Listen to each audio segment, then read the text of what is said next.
दूसरा ये बहाना नहीं है। पर पिच बदली थोड़ी सी, और वो थोड़ी सी बदलनी होती है कई बार, क्योंकि अगर आप देखें जिस तरीके से ऑस्ट्रेलिया गेंदबाजी कर रहा था, अब पढ़ने के बाद गेंद धीमा आ रहा था, आप उंगलियां फेर रहे। क्वेश्चन आ गए इसकी भी, शोएब भी कह रहे थे तुम कि ये ट्रेविस हेड चक्कर क्या है? शोएब भाई ने तो गलत बात है, ये गलत बात है, ये मैं बिल्कुल निराश हो गया। शोएब भाई ने तो गेम भी कहा था 48 घंटे पहले बता दिया था कि सबसे बड़ा अगर वेलकम बैक हमारे एक्शन ऑफिशियल चैनल पे एक और रिएक्शन वीडियो में आपका स्वागत है। तो दोस्तों, मुबारकबाद जो हम आपको दे रहे थे कि 10.5 के 10 मैच भारत जीत के फाइनल में कदम रखने वाली पहली टीम है, तो उस बात का तो खुशी था ही, लेकिन आज वो खुशी सारे मातम में बदल गए हैं। तो इस पे क्या कहें शोएब अख्तर जी। और ये शोएब अख्तर जी जो है ऑनलाइन प्लेटफॉर्म पे आके 2 दिन पहले ही ये बता दिए थे कि कौन सा बॉलर और कौन सा बैट्समैन हमें टारगेट करेंगे, इंडियन बॉलर और बैट्समैन को। आकाश चोपड़ा जो हमारे पूर्व क्रिकेटर है, उनके जुबान से सुनिए और उनके चेहरे पे ये उदासी और मायूसी देखिए जो आज हर भारतीय के ऊपर है। तो और इस पे शोएब अख्तर जी भी क्या कहते, तो चलिए कि सुनते हैं कि क्या किस तरह शोएब अख्तर जी ने प्रेडिक्ट किए थे कि कौन सा बल्लेबाज ऑस्ट्रेलिया के किस स्टेप पे जाके कौन सा स्ट्रेटजी अपनाएंगे और किस तरह वो टारगेट में लेंगे। सारा कुछ आपको दिखाएं। दोस्तों, अभी तक आपने हमारे चैनल को सब्सक्राइब नहीं किया तो प्लीज़ सब्सक्राइब करें, शेयर करें, लाइक करें, कमेंट करें। चलिए बिना किसी देर के आपको ले चलते हैं वीडियो की और आपको बताते हैं कि शोएब अख्तर जी और आकाश चोपड़ा जी क्या कह रहे हैं। Again, it's a sad ending, but क्या खूबसूरत वर्ल्ड कप कराया आपने, क्या लार्ज नंबर में क्राउड आया, क्या आपने एंटरटेन किया पूरी दुनिया को। वेल डन इंडिया, बहुत अच्छे। बिल्कुल, बहुत बढ़िया। आकाश भाई थोड़ा सा मैच की तरफ चलते हैं यहाँ पर, क्योंकि 240 रन टीम इंडिया ने बनाए थे, 241 का टारगेट दिया था। ये 241 के टारगेट में पहला विकेट 16 रन पर आ गया, दूसरा विकेट 41 पर आ गया, तीसरा विकेट 47 पर आ गया। ऐसा लग रहा था कि पहले पावर प्ले में टीम इंडिया मैच बना रही है। फिर क्या हुआ यहाँ पर?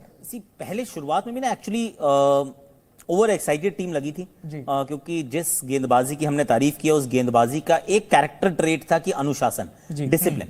तो वो डिसिप्लिन शुरू में नहीं दिखा पहली बार, एक्चुअली पूरे टूर्नामेंट में पहली बार ऐसा दिखा कि वाइडे डल रही हैं, वो इजी चौके खा रहे हैं, ऐसा नहीं देखा था हमने पहले, पर उसको कवर कर लिया, रिकवर कर चुके थे। ट्रेविस हेड अच्छा खेले, पर मेरा तो सवाल अभी भी यही है ट्रेविस हेड को लेकर। WTC के फाइनल में भी जब उन्होंने 160 बना दिए तो हमें याद आया बाउंसर मारो, इनके जरा हेड की तरफ गेंद डालो तो सही, देखो क्या होता है। यहाँ पर भी जब 100 रन बना दिए, ऑलमोस्ट 80-90 पे सेट हो चुके हैं, तब जाके बाउंसर ट्राई की, तो वो it was way too late. दूसरा ये बहाना नहीं है, पर पिच बदली थोड़ी सी, और वो थोड़ी सी बदलनी होती है कई बार, क्योंकि अगर आप देखें जिस तरीके से ऑस्ट्रेलिया गेंदबाजी कर रहा था, अब पढ़ने के बाद गेंद धीमा आ रहा था, आप उंगलियां फेर रहे थे, बैट पे अच्छे से नहीं आ रहा था, स्ट्रोक्स नहीं लग रहे थे। यहाँ पे ना तो बॉल टर्न हुई ना बॉल फंसी। अब जब ड्यू आती है तो जरूरी नहीं होता कि इतनी गीली हो जाए बॉल कि आप उसको पकड़ ना पाए, पर वो हल्की सी एक वो कहते हैं ना फिल्म बन जाती है, तो उससे ना पिच जो है वो जिसकी बात शोएब भी पहले कह रहे थे, भाई अंडर लाइट्स पिच थोड़ी बेहतर खेलती है यहाँ की, और वो बेटर खेली पिच, इसमें डाउट नहीं है। इट प्लेड बेटर, और थ्रू द लाइन शॉट्स मार सकते थे, और Travis Head out of the box question आ गए इसकी भी, शोएब भी कह रहे थे तुम कि ये ट्रेविस हेड चक्कर क्या है? शोएब भाई ने तो गलत बात है, ये गलत बात है, ये मैं बिल्कुल निराश हो गया। शोएब भाई ने तो गेम भी कहा था 48 घंटे पहले बता दिया था कि सबसे बड़ा अगर एक्स फैक्टर अगर कोई है, और इस शो पर, द क्रिकेट शो पर शोएब अख्तर भाई ने 48 घंटे, फाइनल से 48 घंटे पहले बता दिया था कि अगर टीम इंडिया को कोई परेशान कर सकता है कोई खिलाड़ी, तो वो ट्रेविस हेड होगा या मिचेल स्टार्क होगा। 2 दिन पहले मिचेल स्टार्क और ट्रेविस हेड का नाम लिया था। मिचेल स्टार्क ने आज सबसे क्रूशियल 3 विकेट लिए टीम इंडिया के, और ट्रेविस हेड ने वो गेम खत्म कर दिया जहां पर इंडिया इस गेम में आने का सोच रहे थे। शोएब भाई, क्या इन दोनों खिलाड़ियों में क्या खासियत आपने 48 घंटे पहले देखी थी जो यहां पर ये भारी पड़ गए? मतलब मुझे लगता है कि आप जी न्यूज पर बता गए, आपको सीधे वहां पर बताना चाहिए था, रोहित शर्मा के कान में। इनके पास ही है वो तोता, ये बता नहीं रहे हैं। नहीं यार, मैंने उसकी इनिंग्स देखी थी सेमीफाइनल में, वो छोटी कटे अच्छी मारता है, छोटी बैट पे, और अच्छे छोटे छोटे ड्राइव मारता है, लेकिन शामी के आगे वो रो पड़ा था। ट्रेविस हेड ने शामी के आगे रो पड़ा था कि मुझे जान छोड़ दो, मैं मर जाऊंगा, मुझे बॉल लग जाएगा, लेकिन ऐसा नहीं हुआ अनफॉर्चुनेटली। और फॉर्चुनेटली ट्रेविस हेड ने आपके स्पिनर को न्यूट्रलाइज करना था, उसने किया, क्योंकि यहाँ पे स्पिन होना नहीं था बाद में। जिस वक्त 10 ओवर गुजर जाने थे, वो वेट कर रहा था कि 10 ओवर में गुजार दूं किस तरीके से, रो धो के जैसे भी। अगर वो जब निकलेंगे तो मैं अपना काम स्टार्ट करूंगा। वही बात हुई, विकेट का बिहेवियर चेंज हुआ, जिसके उसके शॉट्स ऑन होना शुरू हुए। जैसे जैसे विकेट पुराना होता गया, ओस आती गई, ड्यू फैक्टर आता गया, हिंदुस्तान की बॉलिंग में सीम खत्म होती गई, ट्रेविस हेड के शॉट्स खुलते गए और रन्स फ्लो में आना शुरू हो गए। जब एक पार्टनरशिप लगी, उस पार्टनरशिप में छोड़ा ही नहीं।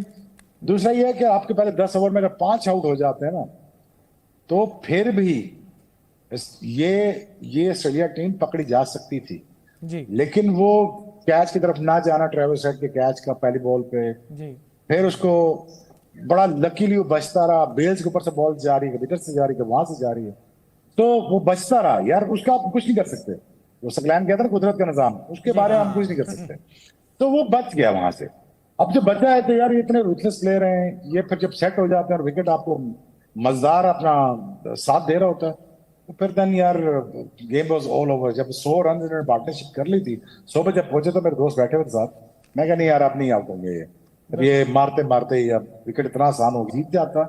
यही ऑस्ट्रेलिया 150 भी ना करती, 180 पे ऑल आउट होती, लेकिन अनफॉर्चुनेटली केल का दिन था।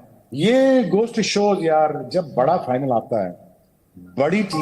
तो जिस तरह आज बता रहे हैं सुअख्तर जी कि ये सब ये पहले भी बोल चुके हैं कि ऑस्ट्रेलियन बल्लेबाज कहीं ना कहीं डोमिनेट तो करेंगे, हमें टारगेट में लेंगे हमारे बॉलर को। आज उन्होंने बेहद प्लानिंग के साथ आए थे और उनका प्लानिंग कामयाब रहा।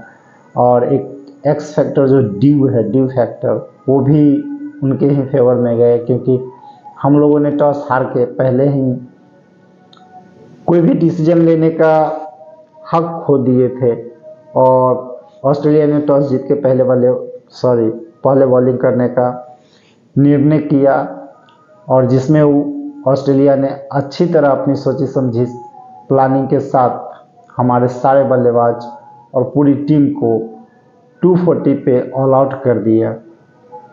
तो दोस्तों, कुछ कमी और कुछ नासमझियाँ जो रही, उम्मीद करते हैं कि आगे चल के ये सारी खामियां जो हमारी टीम में रही वो ठीक हो जाएंगे और फाइनली वो कप जीत के एक और जो हमारा सपना था वो अभी अधूरा रह गया है।